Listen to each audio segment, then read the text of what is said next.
देहरादून में प्रदर्शनकारी छात्रों को मिली बेल, 13 युवाओं को पुलिस ने भेजा था जेल। देहरादून सीजेएम कोर्ट से मिली जमानत। हरिद्वार पहुंचे सीएम पुष्कर सिंह धामी, शंकराचार्य राजेश्वर आश्रम से मुलाकात करके आशीर्वाद।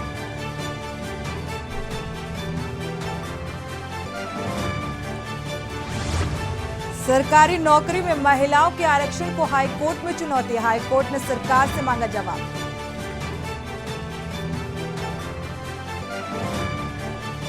नाश्ता कर रहे कांवड़िए पर मांस फेंकने पर बवाल, जसपुर में हंगामा, गिरफ्तारी के लिए प्रदर्शन।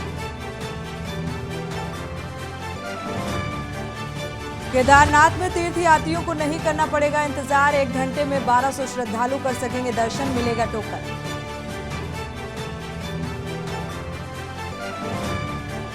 देवभूमि में बदलेगा मौसम का मिजाज, फरवरी में अप्रैल वाली गर्मी की चेतावनी, पहाड़ी इलाकों में एवलांच की अलर्ट। आप देख रहे हैं के न्यूज, खबरों का सारथी। खबर उत्तराखंड के साथ मैं सोनी चौहान। खबरों की शुरुआत कर रहे हैं इस वक्त की बड़ी और अहम खबर के साथ। रुड़की से बड़ी खबर मिल रही है। नगर निगम बोर्ड की बैठक में हंगामा हुआ है। दो गुटों में बटे हैं निगम के पार्षद। प्रस्ताव पास कराने को लेकर ये पूरा हंगामा हुआ। नगर निगम सभागार में आयोजित हुई थी ये बैठक, जो हंगामे की भेंट चढ़ती नजर आई। तो नगर निगम सभागार में आयोजित बैठक में हंगामा। रुड़की से बड़ी खबर, नगर निगम बोर्ड की बैठक में हंगामा हुआ। 2 गुटों में जो निगम के पार्षद हैं वो बट गए। प्रस्ताव पास कराने को लेकर ये पूरा हंगामा हुआ।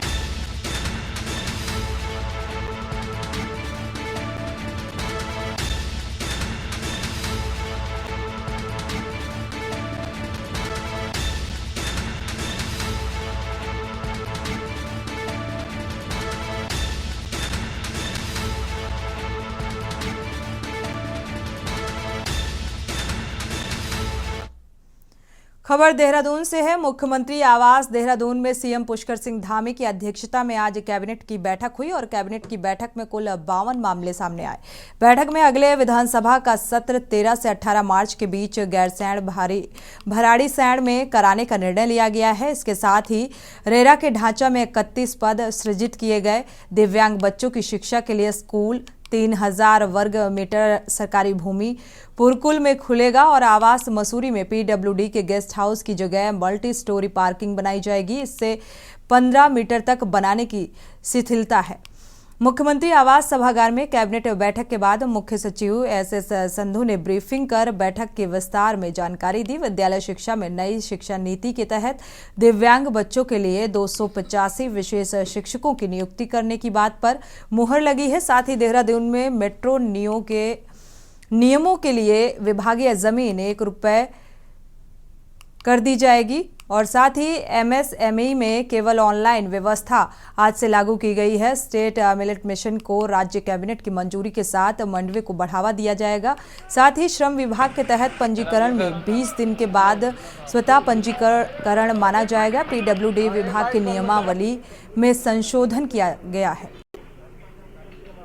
मद जो ट्रांसपोर्ट डिपार्टमेंट का है, जो पहले भी अखबार में आ चुका कि वाहन क्रय पॉलिसी जो थी सरकारी अधिकारी एंड माननीय मंत्रीगणों के लिए जो गाड़ियां सरकार खरीदती है, तो वो पिछली बार 2016 में वो नीति तय की गई थी।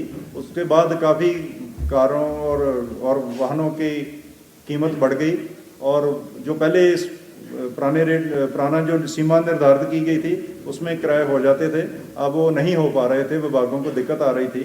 अब उसमें कुछ वृद्धि की गई है, जो उसको मार्केट रेट देखते हुए, जो फॉर एग्जांपल जो इनोवा है 16 में जितने की आती थी अब वो कितने की आ रही है, तो उतना रेट उसमें बढ़ाया गया। उत्तराखंड राज्य लोक सेवा आयोग की पटवारी और जेईई पेपर लीक कांड में एसआईटी द्वारा लगातार कार्रवाई की जा रही है और इस मामले में कई आरोपियों को एसआईटी द्वारा गिरफ्तार किया जा चुका है और आज एसआईटी द्वारा मुख्य आरोपी जेल में बंद संजीव दुबे के मौसेरे भाई और एक आरोपी को गिरफ्तार किया गया। दोनों ने पटवारी परीक्षा के अभ्यर्थियों को पेपर पढ़ाने के लिए 25-25 हजार रुपए एडवांस लिए थे। एसआईटी द्वारा फरार आरोपियों का नॉन बेलेबल वारंट भी कोर्ट से प्राप्त कर लिया है। जल्द ही उनकी गिरफ्तारी भी एसआईटी द्वारा करने के बाद प्रभारी एसएसपी रेखा यादव का कहना है कि पेपर लीक कांड में 2 और गिरफ्तारियां की गई हैं। छानबीन में सामने आया है कि जेल में बंद मुख्य आरोपी संजीव दुबे के मौसेरे भाई देवी सिंह और जेल में बंद पॉलिटेक्निक शिक्षक राज्यपाल के छात्र धर्मेंद्र ने भी उनकी मदद की थी। एसआईटी द्वारा पेपर प्रकरण लीक से संबंधित 2 अभियोगों में विवेचना की जा रही है, जिसमें पटवारी पेपर लीक में 2 नई गिरफ्तारियां इस पर की गई है। एक धर्मेंद्र है, दूसरा देवी सिंह। देवी सिंह इनका परिचित था, संजीव दुबे का परिचित था। यह जो रिजॉर्ट था उसमें एज एन इन्विजिलेटर वहाँ पे काम कर रहा था। उसको लगभग 25,000 धनराशि दी गई थी, जो उसके द्वारा खर्च होना बताया गया है। दूसरा अभियुक्त धर्मेंद्र है, यह स्टूडेंट भी है और इसके द्वारा भी इन्विजिलेटर का काम करके कुछ लोगों को पेपर पढ़वाया गया है। इसको भी कुछ पैसे का प्रलोभन दिया गया था, जो उसके द्वारा खर्च होना बताया गया है। धर्मेंद्र की गिरफ्तारी जो है आने की हितमपुर तिराहे के आसपास से की गई है और अन्य अभियुक्त देवी सिंह की गिरफ्तारी एसआईटी कार्यालय से की गई है। अभी जांच की जा रही है, जो भी नाम प्रकाश में आ रहा है हमारे द्वारा समय समय पर उनकी गिरफ्तारियां भी की जा रही है। जैसे कि पास्ट में हमारे द्वारा जीनियस कोचिंग सेंटर के मालिक संचालक जो है उनकी गिरफ्तारी की गई, जैसे उनका नाम प्रकाश में आया। अन्य भी ऐसे नाम अगर भविष्य में प्रकाश में आते हैं तो उनके खिलाफ भी समय समय पर कार्रवाई की। बढ़ते आगे, धर्मनगरी हरिद्वार में लाखों की संख्या में देश विदेश से श्रद्धालु मां गंगा में आस्था की डुबकी लगाने आते हैं और श्रद्धालुओं के रहने की व्यवस्था के लिए हरिद्वार में सैकड़ों की संख्या में धर्मशाला और होटल हैं, जिनमें से अधिकतर होटल बिना पंजीकरण के संचालित किए जा रहे हैं, मगर जिला पर्यटन विभाग इस पर कोई कार्रवाई नहीं कर रहा। सरकार को लाखों रुपए का राजस्व का नुकसान हो रहा है।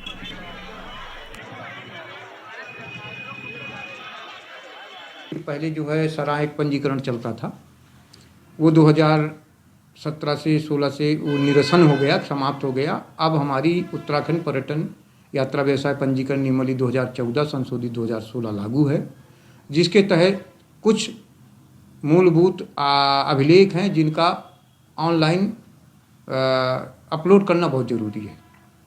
यहाँ पूर्व में 384 होटल सराय में थे, जिनके फायर के एनओसी न मिलने के कारण हम अपनी साइड में उनका ऑनलाइन पंजीकरण नहीं कर पा रहे हैं। बढ़ते आगे, पौड़ी ब्लॉक के अंतर्गत निशड़ी गांव में जल जीवन मिशन के तहत खुली बिछी पाइपलाइन अब ग्रामीणों के लिए मुसीबत का सबब बनती जा रही है।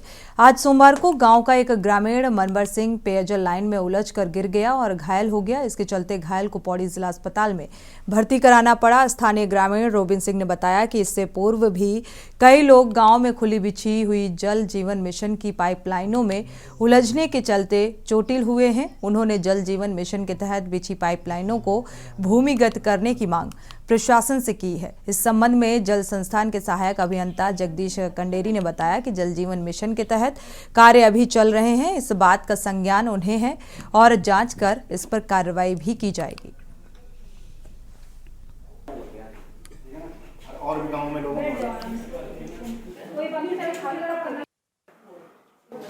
जाना क्या है, उनको जो रास्ते से नीचे दबाए उनको भाई उनके लिए भी यही सुझाव है कि जितने भी नल ऊपर उठे हुए हैं वो सब नल जो है नीचे उठे पाइपलाइन जो पाइपलाइन। अच्छा, तभी जो है आम आदमी या बुजुर्ग आदमी तभी कर सकेगा उसमें। तुम्हारा ये कौन करेगा, इलाज कौन करेगा,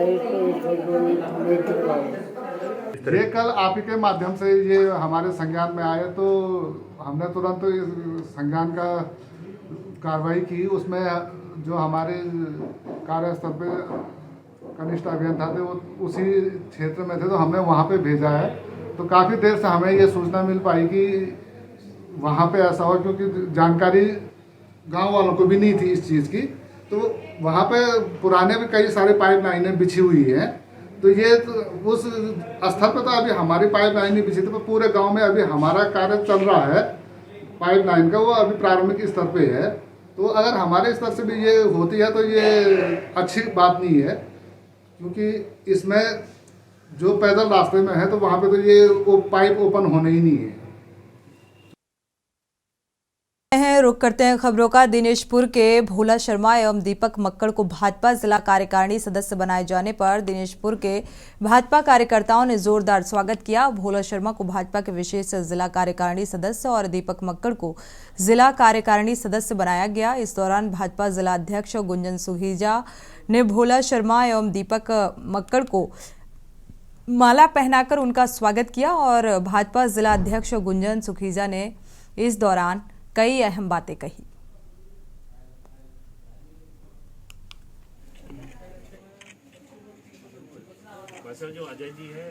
जनता पार्टी का कार्यकर्ता हूँ आज नहीं बरसों से, और हमेशा मैं भारतीय जनता पार्टी के साथ ही रहा हूँ और लोगों को भारतीय जनता पार्टी के साथ जोड़ने का प्रयास किया है। और चुनाव कोई भी होगा, हमारा केवल एक ही निशान है, कमल का फूल।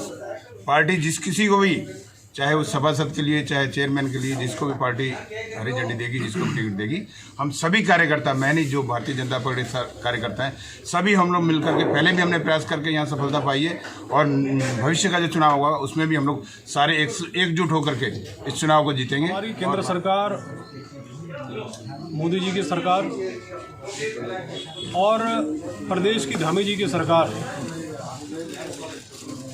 जो लगातार सबका साथ, सबका विकास और सबके विश्वास को लेकर आगे बढ़ रही है।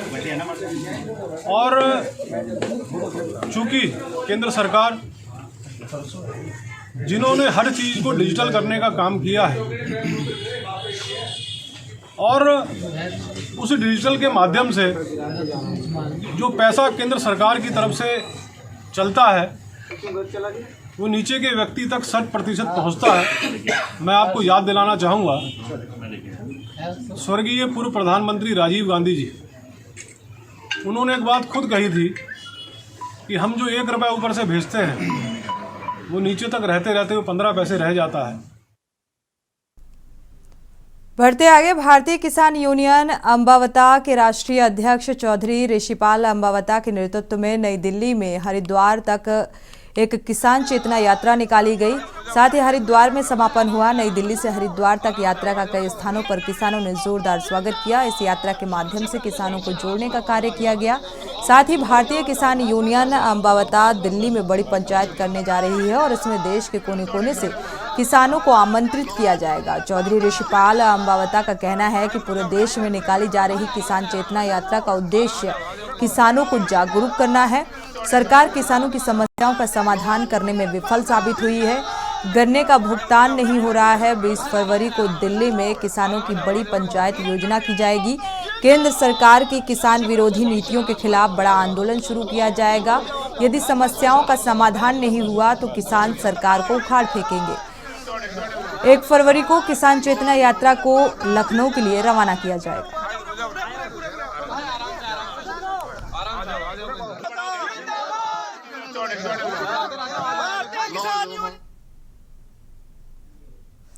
बढ़ते आगे, जम्मू कश्मीर के पुलवामा में हुए आतंकी हमले को 4 साल पूरे हो गए हैं। लक्सर के युवाओं और स्थानीय लोगों ने कैंडल मार्च निकालकर पुलवामा अटैच में शहीद हुए जवानों को भावपूर्ण श्रद्धांजलि दी। नगर के ओवरब्रिज से शुरू किए गए इस कैंडल मार्च में बड़ी संख्या में स्थानीय युवा और स्थानीय निवासी शामिल हुए।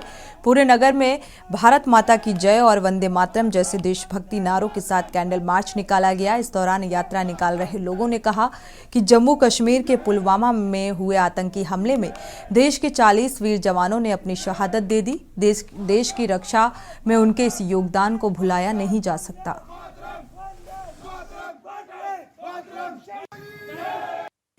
वीरों को बहुत बहुत शत नमन, जिन्होंने हमारे देश के लिए कुर्बान की अपनी जान। पहले तो उनके लिए भारत माता की जय और आज भारत माता की, भारत माता की, वंदे वंदे वंदे,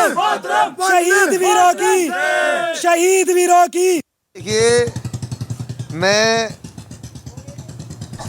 जो हमारे देश में सैनिक शहीद हुए हैं, सबसे पहली मैं सच्ची श्रद्धांजलि उन लोगों को देना चाहता हूं, उनके परिवार को देना चाहता हूं जो इस देश पर कुर्बान हुए। रही बात, अब देखिए मैं आपको बताऊं, हमारे मोदी प्रधानमंत्री जी हैं, बहुत अच्छे प्रधानमंत्री जी हैं, और इन्होंने जो बदला लिया उसका, इन्होंने जो उसका बदला लिया, इस देश ने सबको देखा है, इन देश ने सबको देखा है। हमारे प्रधानमंत्री मोदी ऐसे होने चाहिए। खबर नैनीताल से है, जहां स्वास्थ्य सुविधाओं को परखने के लिए केंद्र की टीम पहुंची और पहले ही दिन टीम ने बीडी पांडे जिला अस्पताल का निरीक्षण किया और स्वास्थ्य सुविधाओं की जानकारी ली। हालांकि यह टीम हॉस्पिटल द्वारा मरीजों को उपलब्ध कराई जा रही सुविधाओं से खासा संतुष्ट दिखा। वहीं टीम के सदस्यों ने कहा कि कैसे क्वालिटी इम्प्रूवमेंट हो सके ताकि सुविधा विस्तार का लाभ लोगों को मिल सके, इस पर सरकार काम कर रही है। आपको बता दें कि टीम का फोकस मरीजों को बेहतर इलाज मिलने के साथ साथ आए दिन आने वाली चुनौतियों से कैसे निपटा जाए और जो मृत्यु दर है उसे कैसे कम करना है, इस पर भी बात की गई। क्वालिटी इम्प्रूवमेंट एक प्रोग्राम है और लक्ष्य भी क्वालिटी इम्प्रूवमेंट प्रोग्राम है। इससे 6 डिपार्टमेंट हम यहाँ पे स्क्रीनिंग करने आए, एग्जामिन करने आए, जिससे डिपार्टमेंट में क्या क्या गैप्स है वो गैप्स को हम रिकवर कर पाएंगे, कर सकते हैं। जैसे कि जिसके लिए मरीज़ आते जो मरीज़ है उनको हम बेहतर सुविधा दे सकें। ये कोई फॉल्ट फाइंडिंग नहीं है, ये सिर्फ फैक्ट का हमें कैसे इम्प्रूव कर सकें। जिला हॉस्पिटल काफ़ी अच्छा है, हम काफ़ी अप्रिशिएट करते हैं कि जो हिली रीजन में भी आप लोग कितनी सर्विसेज देते और ऐसी सर्विसेज कंटिन्यू रखिए। कार्यक्रम भारत सरकार से का है, उससे जो यहाँ पे एम्प्लॉइज़ है और मरीज है उनमें जो सारवार जो दी जा रही है उसमें और सुधार होगा, उसमें और ट्रेनिंग दी जाएगी। बढ़ते आगे, खबर हल्द्वानी से है, जहां गर्मी का सीजन शुरू होने से पहले ही पेयजल किल्लत की समस्याएं आनी शुरू हो गई हैं। जिला अधिकारी के जनता दरबार में शहर के कई हिस्सों से पेयजल किल्लत और पानी की सप्लाई को लेकर शिकायतों का अंबार लगा है। हालांकि अभी गर्मी शुरू नहीं हुई है। मई के महीने में हल्द्वानी में पानी के लिए हाहाकार मच जाता है, लिहाजा इस बार जिला अधिकारी का कहना है कि वैकल्पिक व्यवस्था के तौर पर टैंकर्स की संख्या बढ़ाई जाएगी, जिससे कि जिन स्थानों पर पेयजल किल्लत होगी वहां टैंकरों के माध्यम से पानी भिजवाया जाएगा। वर्तमान में जल जीवन मिशन और पानी की सप्लाई को लेकर लगातार शिकायतें आ रही थी, जिनको दुरुस्त करने के निर्देश अधिकारियों को दिए गए और जल जीवन मिशन की समय समय पर समीक्षा भी की जाएगी। खासकर जो आज की जो जनता दरबार में ये आया कि काफ़ी जगहों पे पानी लगातार नहीं चल रहा उनका, तो अभी मौके पे हम लोगों ने सीधे टीम भी भेजी है, जूनियर इंजीनियर्स वगैरह भेजे हैं। और जिन लोगों को शिकायत थी कि कुछ स्थानों पे पानी जो है रुक रुक के आ रहा है, तो कैसे इसका स्थायी समाधान हो, तो उसको भी हम लोग देख रहे हैं। और जल जीवन मिशन के अंतर्गत ऐसी योजनाएं हैं जो ऑलरेडी जिला स्तर से स्वीकृत हैं, लेकिन टेंडरिंग की प्रक्रिया में स्लो है विभाग, तो उसमें कुछ योजनाएं ऐसी हैं जो ऐसी लेवल पे या जीएम लेवल पे अभी तक पेंडिंग है। खबर हल्द्वानी से, जहां स्थित बुद्ध पार्क में युवा एकता मंच का भर्ती घोटाले को लेकर विरोध प्रदर्शन जारी है। राज्य सरकार से भर्ती घोटाले में सीबीआई जांच की मांग बेरोजगार युवा कर रहे हैं और आपको बता दें कि अनिश्चितकालीन धरने पर बैठे युवाओं का कहना है कि सरकार ने नकल विरोधी कानून नकल माफियाओं के लिए बनाया था, लेकिन दुर्भाग्य है कि पहला ही केस उस युवा के ऊपर दर्ज किया गया जो पटवारी पेपर लीक होने की आशंका जता रहा था। और इसके अलावा देहरादून में जो घटना हुई वो निंदनीय है। अभी तक युवाओं पर लाठीचार्ज करने वालों के खिलाफ सख्त एक्शन नहीं लिया गया।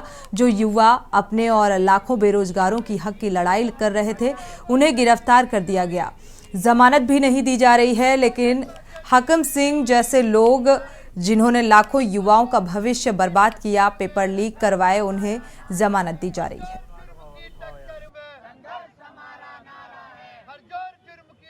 और आज छात्र जो हैं बेचारे वो बेल के लिए तरस रहे हैं, मगर हाकिम सिंह रोज बेल ले आ रहे हैं। क्या हम पूछना चाहते हैं प्रदेश सरकार से, क्या प्रदेश में हिटलरशाही तानाशाही फिर से आ गई है? आज प्रेस वाले अगर आपकी खबरें चला रहे हैं कि पेपर में संभावना ऐसी है, तो आप उसके ऊपर मुकदमा लगा रहे हैं। ऐसा होता था अंग्रेजी शासनकाल में जब प्रेस सेंसरशिप एक्ट था, क्या वही प्रेस सेंसरशिप एक्ट का नाम बदल के आपने नकल विरोधी कानून कर दिया है? ऐसा तब हुआ करता था जब 1857 की क्रांति के बाद जो है लगातार जो है एक्ट्स आए थे, उन एक्ट्स को जो है बदलते गई कैसे दमन किया जाए, इसके ऊपर जो है विचार किया गया। जो देहरादून में हुआ 9 तारीख को ना, वो बहुत हमारे उत्तराखंड के लिए खासतौर से बड़ा काला दिवस के रूप में मनाया जाना चाहिए, क्योंकि जो युवाओं के जो शांति प्रकार से जो प्रोटेस्ट कर रहे थे, जिस प्रकार से पुलिस वालों ने बब्बरता से मारा पीटा उनको और पत्थर चलाया उनके ऊपर और झूठे मुकदमे दर्ज कर दिए, ये उत्तराखंड के इतिहास में इस तरह से कभी नहीं हुआ। ये उत्तराखंड के इतिहास में एक काला धब्बे के रूप में जाना जाएगा ये दिन। और पूरे उत्तराखंड का जो किसान संगठन है, मजदूर संगठन है, सामाजिक संगठन है, आज हमारे संग कई संगठन पहुँचे हैं, तो वो सभी संगठनों का समर्थन है इन लोगों को, बेरोजगार युवा मंच को, जो युवा एकता मंच है उनको भी। और अगर जल्द से जल्द हमारे जो साथियों को गिरफ्तार किया गया और उनका अगर बेल नहीं होगा तो सड़कों में उतर के हम अगर आंदोलन करना पड़े तो उसके लिए भी हम बात देंगे। देखिए, स्थितियाँ सबके सामने साफ हैं। जो विद्यार्थी हैं, जो छात्र हैं, उनको अभी तक बेल नहीं मिल पा रही है और जो भर्ती घोटालों के आरोपी हैं वो बेल पे रिहा हो रहे हैं। हमारा सरकार से अभी भी यही कहना है कि छात्रों के धैर्य से आप मत खेलिए, छात्रों के भविष्य के साथ मत खेलिए। जल्द से जल्द कड़े से कड़े तरीके से आप सीबीआई को लागू कीजिए और जो आगामी परीक्षाएं हैं वो तब तक ना करवाई जाएं जब तक सीबीआई की जांच ना हो जाए। मैं खुद जेईई परीक्षा दे चुका हूं और जेईई में अभी तक जो जेईई की परीक्षा हुई थी 7 से 10 मई के बीच में, उसमें आप देख सकते हैं कि 4 से अधिक आरोपी उसमें नामजद किए जा चुके हैं, उन पर जांच चल रही है, लेकिन अभी भी सरकार ने वो भर्ती निरस्त नहीं गई है। तो जो छात्र है वो अभी भी दुविधा में है कि वो करें क्या, दोबारा तैयारी करें या क्या करें। खबर चमोली से। नाबालिग लड़की को बहला फुसलाकर उसके साथ शारीरिक शोषण करने वाले अभियुक्तों को कोतवाली कर्णप्रयाग पुलिस ने गिरफ्तार कर लिया है। कुछ दिनों पहले एक महिला ने कोतवाली कर्णप्रयाग में आकर सूचना दी थी कि उसकी नाबालिग बेटी को एक युवक ने बहला फुसलाकर उसके साथ शारीरिक और मानसिक शोषण किया। तहरीर के आधार पर कोतवाली कर्णप्रयाग में पॉक्सो अधिनियम में केस पंजीकृत किया गया। मामले की गंभीरता को देखते हुए पुलिस अधीक्षक चमोली प्रेमचंद डोभाल के निर्देश पर और क्षेत्राधिकारी कर्णप्रयाग अमित कुमार सैनी के पर्यवेक्षण में अभियुक्त की गिरफ्तारी और तलाश के लिए पुलिस टीम गठित की गई है। फरवरी को पोक्सो के संबंध में तहरीर आई थी जिसमें तत्काल मुकदमा पंजीकृत कर लिया गया था और उसमें साक्ष्य संकलन की कार्रवाई जारी थी। उसमें जो वांछित अभियुक्त था उसकी कल गिरफ्तारी कर ली गई है। मनीष कंडारी उर्फ मानवेंद्र सिंह उसका नाम है, उसको आज न्यायालय में प्रस्तुत किया जा रहा है। इसी के साथ बुलेटिन में फिलहाल बस इतना ही। आगे खबरों के लिए आप देखते रहिए के न्यूज़।